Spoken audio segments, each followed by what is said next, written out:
ሰላም እንዴት ናችሁ? እንኳን ወደ ቻናሌ በሰላም መጣችሁ። ለዚህ ቻናል አዲስ ከሆናችሁ ስለ ፋሽን፣ አለባበስ፣ ከውበት አጠባበቅ ጋር የተያዙ ቪዲዮዎች እንዲደርሳችሁ ቻናሌን ሰብስክራይብ በማድረግ ቤተሰብ ይሁኑ። ቪዲዮ ለብዙ ሰዎች እንዲደርስ ላይክ በማድረግ እንድትጀምሩ ጠይቃችኋለሁ። የዛሬው ቪዲዮ ለፀጉር እድገታችን የሚጠቅሙ ወሳኝ ችላ የምንላቸውን ነገሮች ይዤላችሁ መጥቻለሁ። እነዚህ ነገሮች ፀጉራችንን ለማሳደግ ትልቅ ሚና ይጫወታሉ። ስለዚህ እስከ መጨረሻው ድረስ ተከታተሉኝ። አንደኛ፣ የፀጉር ፖሮሲቲ ማወቅ። የፀጉር ፖሮሲቲ ማለት ፀጉራችን እርጥበትን ምን ያህል በሚገባ እንደሚመጥና እንደሚይዝ የሚገልጽ ነው። ይህ የሚወሰነው ከቲክል ተብሎ በሚጠራው የፀጉር ዘለላ ውጫዊ ሽፋን ነው። የፀጉራችን ፖሮሲቲ ማወቅ ትክክለኛውን የፀጉር እንክብካቤ ምርቶችና ልምዶችን ለመምረጥ ይረዳናል። ሶስቱ የፀጉር ፖሮሲቲ አይነቶችን እንመልከት። አንደኛ፣ ሎ ፖሮሲቲ። ሎ ፖሮሲቲ ያለው ፀጉር በጣም የተጠጋጉ ከቲክሎች አሉት። ይህም እርጥበትና ምርቶችን ወደ ፀጉር ዘለላው ውስጥ ዘልቀው እንዳይገቡ ያደርጋል። የምንቀባቸው ምርቶች ወደ ፀጉራችን በቀላሉ ስለማይገቡ አናታችን ላይ ቢውልድ አፕ ይሰራሉ። ቀላልና ውሃን መሰረት ያደረጉ ምርቶችን ተጠቀሙ። የምንጠቀማቸው ነገሮች ወደ ውስጥ እንዲገቡ ለመርዳት እርጥብ ወይም ሞቅ ባለ ፀጉር ላይ ተቀቡ። ከባድ ቅባቶችንና ቅቤዎችን አስወግዱ። ቅባቶችን ስትመርጡ እንደ አርገን ኦይል፣ አልመንድ ኦይል፣ ሆሆባ ኦይሎችን ተጠቀሙ። ኦሊቭ ኦይልንና ኮኮናት ኦይልን አስወግዱ፣ ምክንያቱም ወፍራም ስለሆኑ ወደ ፀጉራችን ለመግባት ስለሚቸገሩ። ሁለተኛ፣ ሚዲየም ፖሮሲቲ ፀጉር። ይህ ፀጉር በትንሹ ክፍተት ያላቸው ከቲክሎች አሉት። ይህም እርጥበት እንዲገባና በተመጣጣኝ ሁኔታ እንዲቆይ ያደርጋል። እርጥበትን በሚገባ ይይዛል። ለማበጠርና ለመሰራት ቀላል ነው። የትኛውንም አይነት ቅባትን መቀባት ትችላላችሁ። ሶስተኛ፣ ሃይ ፖሮሲቲ ያለው ፀጉር። ከፍተኛ ፖሮሲቲ ያለው ፀጉር የተራራቁ ወይም የተጎዱ ከቲክሎች አሉት። ይህም አብዛኛውን ጊዜ በሙቀት መሳሪያዎች፣ በቀለም ወይም በኬሚካል ሕክምናዎች ምክንያት የሚከሰት ነው። ውሃን በፍጥነት ይመጣል፣ ነገር ግን በፍጥነት ይደርቃል። ለድርቀት የተጋለጠ ነው፣ በቀላሉ ይሰባበራል። ወፍራም ማለስለሻዎችን ወይም ኮንዲሽነሮችን እና ክሬሞችን ተጠቀሙ። ቅባቶችንም ስትመርጡ የኦሊቭ ኦይል፣ ኮኮናት አይነት ቅባቶችን ተቀቡ። የሙቀት መሳሪያዎችንና ኬሚካሎችን ከፀጉራችሁ ላይ ቀንሱ። ሁለተኛ፣ ከአልሙኒየም ሰልፌት ነፃ የሆኑ ሻምፖዎችን ተጠቀሙ። ስለ ፀጉር እንክብካቤ በሚነሳበት ጊዜ ብዙ ሰዎች ትኩረት የሚሰጡት እንደ ሰልፌት፣ ፓራቤን እና ሲሊኮን ባሉ ንጥረ ነገሮች ላይ ነው። ነገር ግን አሁን ላይ ትኩረት እየሳበ የመጣው ሌላው ንጥረ ነገር አልሙኒየም ሰልፌት ነው። በኬሚካል ባህሪው ምክንያት አልሙኒየም ሰልፌት ቆዳንና የራስ ቅልን ሊያቆስል ወይም ሊያሳክክ ይችላል። በተጨማሪም አዘውትሮ በፀጉር ላይ መጠቀሙ የሚያስከትለው የረጅም ጊዜ ጉዳት አሳሳቢ እንደሆነ ይነገራል። ፀጉርን የማሳሳት፣ የመነቃቀል፣ የማድረቅ ባህሪ ያለው። በተለይ ፀጉራችሁ ቀለም ካለው አልሙኒየም ሰልፌት ፍሪ ሻምፖዎችን ተጠቀሙ። ሶስተኛ፣ የሞቀ ዘይት ወይም ሆት ኦይል ትሪትመንት። ፀጉርን ለመመገብ፣ ለማጠንከርና እርጥበት እንዲያገኝ ለማድረግ የሚረዳ ጥንታዊና ተመራጭ የፀጉር አያያዝ ዘዴ ነው። ይህ የለሰለሰ ሙቀት ያለውን የተፈጥሮ ዘይት በፀጉርና በራስ ቅል ላይ በመቀባት የፀጉርን ጤንነት ለማሻሻል፣ ጉዳትን ለመቀነስና እርጥበትን ጠብቆ እንዲቆይ ለማድረግ ይረዳል። ይህ ዘዴ ቀላልና ውጤታማ በመሆኑ ለብዙ ትውልዶች ጥቅም ላይ ሲውል ቆይቷል። ሆት ኦይል ትሪትመንት ማለት የተፈጥሮ ዘይቶችን ለብ አድርጎ በፀጉርና በራስ ቅል ላይ በመቀባት የሚከናወን ጥልቅ የፀጉር መመገብ ሂደት ነው። የዘይቱ ሙቀት ከቀዝቃዛ ዘይት ይልቅ ወደ ፀጉር ዘንግ ወይም ሄር ሻፍት እና ወደ ራስ ቅል ወይም በቀላሉ ዘልቆ እንዲገባ በማድረግ አስፈላጊ የሆኑ ንጥረ ነገሮችን ፀጉሩ ወደሚፈልግበት ቦታ እንዲደርስ ያደርጋል። ለዚህ ተግባር በብዛት ጥቅም ላይ የሚውሉ ዘይቶች አሉ። የኮኮናት ዘይት፣ የወይራ ዘይት፣ የአርገን ዘይት፣ የሆሆባ ዘይትና የካስተር ዘይት ይጠቀሳሉ። ጥቅሞቹን ደረቅ ፀጉርን እርጥበት እንዲያገኝ ያደርጋል። ፀጉርን ያጠነክራል።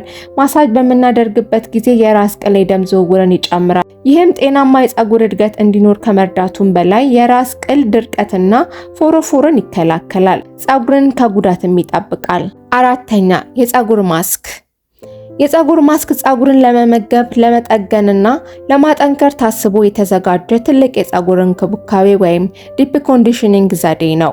ከመደበኛ ኮንዲሽነሮች በተለየ መልኩ የፀጉር ማስኮች በንጥረ ነገሮች የበለጸጉና ይዘታቸው የተከማቸ በመሆኑ ወደ ፀጉር ዘንግ ወይም ሄር ሻፍት ውስጥ በጥልቀት ዘልቀው እንዲገቡ ያስችላቸዋል።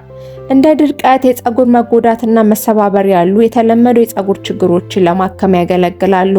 የፀጉር ማስክ ከመደበኛ ኮንዲሽኒንግ ረዘም ያለ ነው። ብዙውን ጊዜ ከ30 ደቂቃ እስከ 1 ሰዓት ወይም 2 ሰዓት በፀጉር ላይ የሚቆይ ክሬም መሰል ወይም ወፈር ያለ እንክብካቤ ነው። የፀጉር ማስኮች የፀጉርን ጤንነት፣ ውበት የሚያሻሽሉ እንደ ተፈጥሮ ዘይቶች፣ ፕሮቲኖች፣ ቫይታሚኖች እና የእጽዋት አስተዋጽኦች ያሉ ኃይለኛ ንጥረ ነገሮችን ይዘዋል። እንደ ሙዝ፣ አቮካዶ፣ እንቁላል፣ እርጎ፣ ተልባ ያሉ ግብዓቶችን በመጠቀም የተለያዩ ማስኮችን ማዘጋጀትና መጠቀም ትችላላችሁ። 5ኛ ፕሮቴክቲቭ ሄር ስታይሎችን መጠቀም። ፕሮቴክቲቭ የፀጉር አያያዞች ፀጉርን በየቀኑ ከሚደረግ አሰራር፣ ከአካባቢ ሁኔታዎችና ከከፍተኛ ንክኪ ከሚመጣ ጉዳት ለመጠበቅ ተብለው የተነደፉ የፀጉር ስታይሎች ናቸው። እነዚህ የፀጉር አያያዞች የፀጉር ጫፎች ተሸፍነው እንዲቆዩ በማድረግና በፀጉር ዘንጎች ላይ የሚደርሰውን ጫና በመቀነስ የፀጉር መሰባበርን ለመቀነስ፣ እርጥበትን ለመጠበቅና ጤናማ የፀጉር እድገትን ለማበረታታት ይረዳሉ። ፕሮቴክቲቭ ሄር ስታይሎች ማለት ፀጉር ለሙቀት፣ ለግጭትና ለከፍተኛ ንክኪ ወይም ማኒፑሌሽን እንዳይጋለጥ የሚከላከሉ የፀጉር ስታይሎች ናቸው። እነዚህ አያያዞች አብዛኛውን ጊዜ የፀጉር ጫፎች ተደብቀው እንዲቆዩ የሚያደርጉና ፀጉርን በየቀኑ የመሰራት ፍላጎትን የሚቀንሱ ናቸው። እንደ አሰራሩ አይነትና እንደ እንክብካቤ ሁኔታ እነዚህ ስታይሎች ለቀናት ወይም ለሳምንታት ሊቆዩ ይችላሉ። የተለመዱ ፕሮቴክቲቭ የፀጉር አያያዞች ቁጥርጥር፣ ትዊስት፣ ወደ ታች ሹሩባ፣ ጉንጉን የመሳሰሉት ይጠቀሳሉ።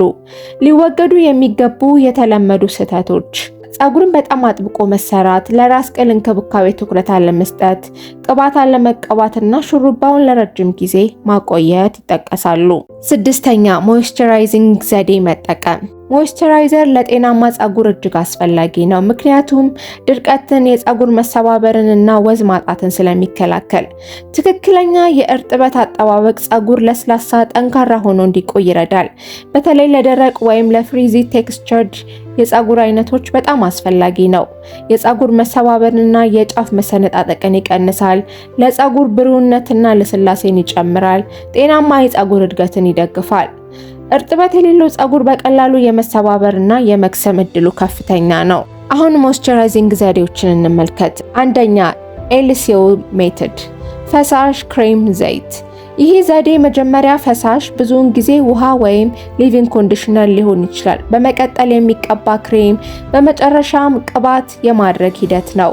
ይህ ዘዴ እርጥበትን በቀላሉ ለሚስብ ፀጉር ተመራጭ ነው። 2ኛ የኤልኦሲ ዘዴ፣ ፈሳሽ፣ ቅባት፣ ክሬም።